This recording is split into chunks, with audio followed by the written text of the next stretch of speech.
This story is going to blow your mind. One day I was at revival and the presence of God was thick. I was on the ground at the altar and I heard the Lord say, Ariel, tomorrow, get up and go to the park. I want you to share a message with a man that you're going to see at the park. Mind you, I think this was like a Wednesday night. It was like 10, 11 p.m. And I'm thinking, Lord, go to the park. I have a husband. I have a child. I have all of this stuff. You want me to get up in the morning and go to the park? He gave me the time. He said, get up by this time and go. Preach the gospel at the park. And I'm going to have a man run by you. He showed me the man. The man was a Caucasian man wearing a black white t-shirt, black shorts. He showed me his tennis shoes. He showed me the man. I saw him. He said, I have a message for that man.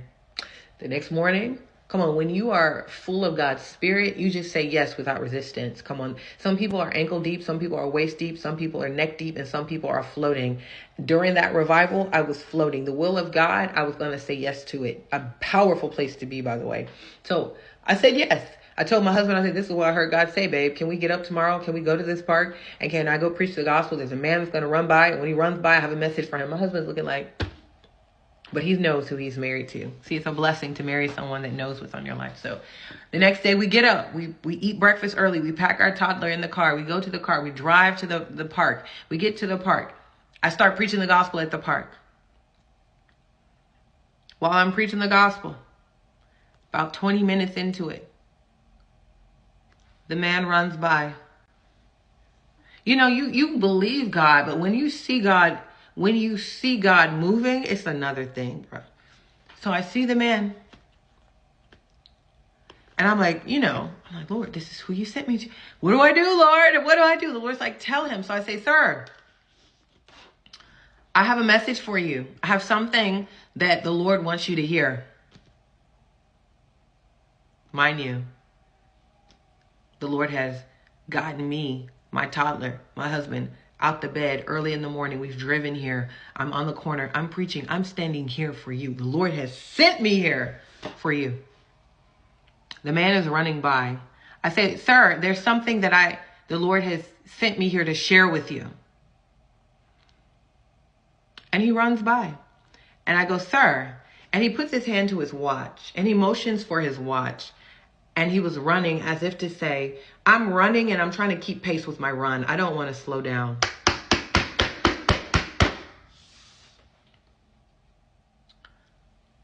I don't want to slow down. I'm running.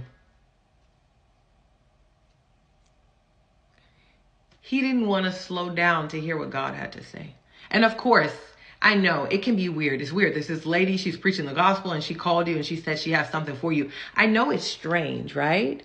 But how many times has God tried to get our attention and we ignored him or we ran past him because we were trying to keep the routine of what we were doing?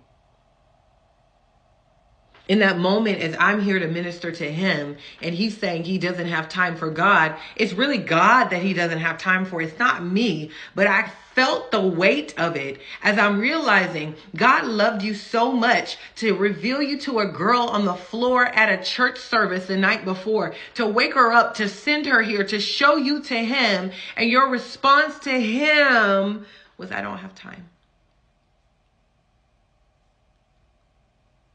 I would love for this story to have like a cute ending where I prayed and blah, blah, blah, blah, blah, blah, blah. The ending is not cute. The ending is me just saying, well, sir, as he's running away, I heard the Lord say, and I gave the word that the Lord gave me to give, and I went on with it. It wasn't to a man standing before me. It was to a man running away. But I said, God, if you brought me here, I'm going to give it, and I'm about to go about my business. If he heard it, he heard it. If he didn't, he didn't.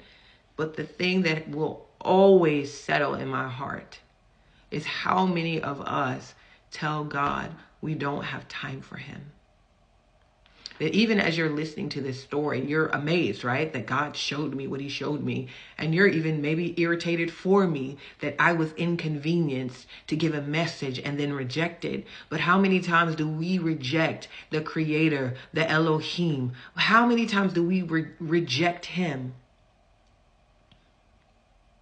Father, may we never say we don't have time for you. Hallelujah. Father, may we always have time for you. Occupy. Are you part of the 300? The link's in the bio.